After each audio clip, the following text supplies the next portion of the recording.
আউযুবিল্লাহি মিনাশ শাইতানির রাজিম বিসমিল্লাহির রহমানির রহিম তা'মুরুনা বিল মারুফ ওয়া তানহাউনা আনিল মুনকার। সম্মানিত দেশবাসী, আসসালামু আলাইকুম ওয়া রাহমাতুল্লাহ। আপনারা ইতিমধ্যে লক্ষ্য করছেন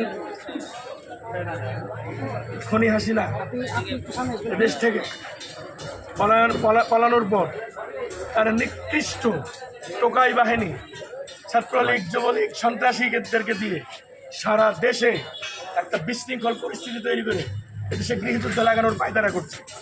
আমরা বাংলাদেশ জামাত ইসলামী রাজশাহী মহানগরী কাশিয়াডাঙ্গা থানার সম্মানিত ১ নং ওয়ার্ডের বিএনপি সভাপতি, সহসভাপতি, আমাদের সম্মানিত দায়িত্বশীল কাশিয়াডাঙ্গা থানার শ্রমিক কল্যাণ ফেডারেশনের সম্মানিত সভাপতি যারা হাসানুজ্জামান হাসান আর অনেক উপস্থিতিতে এ পর্যন্ত তাদের লুট হয়ে যাওয়া অন্তত সরকারি মালামালের মধ্যে ৫ থেকে ৬টি ম্যাগজিন, রিভলভার, আগ্নেয়াস্ত্র, ৩ থেকে ৪টি শটগান, লক্ষ লক্ষ গুলি, রাবার বুলেট, শটগানের কার্তুজ, ল্যাপটপ, ফ্রিজ, অসংখ্য জিনিস আমরা উদ্ধার করছি।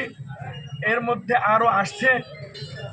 আপনারা সবাই পাড়া মহল্লায় এইরকম সচেতন কমিটি তৈরি করেন এবং আমাদের সংখ্যালঘু বিশেষত হিন্দু, খ্রিস্টান, বৌদ্ধ তাদের গির্জা, প্যাগোডা এবং মন্দির এই সমস্ত জায়গায় আপনারা পাহারা বসান।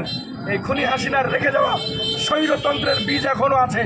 যে কোনো সময় তারা এগুলোতে আগুন দিয়ে জামাত বিএনপির নাম দিয়ে আবারও দেশে একটা বিশৃঙ্খলা তৈরি করতে পারে। অনুরোধ, আপনারা সচেতন হন, সরকারি মালামাল যার কাছে যতটুকু আছে ফিরিয়ে দেন, আর সচেতন কমিটি তৈরি করেন। আখিরু দাওয়াহুম আলহামদুলিল্লাহি রাব্বিল আলামিন। আসসালামু আলাইকুম। আল্লাহু আকবার। রেকর্ড করি বাংলাদেশ জামাত ইসলামী জিন্দাবাদ, জিন্দাবাদ।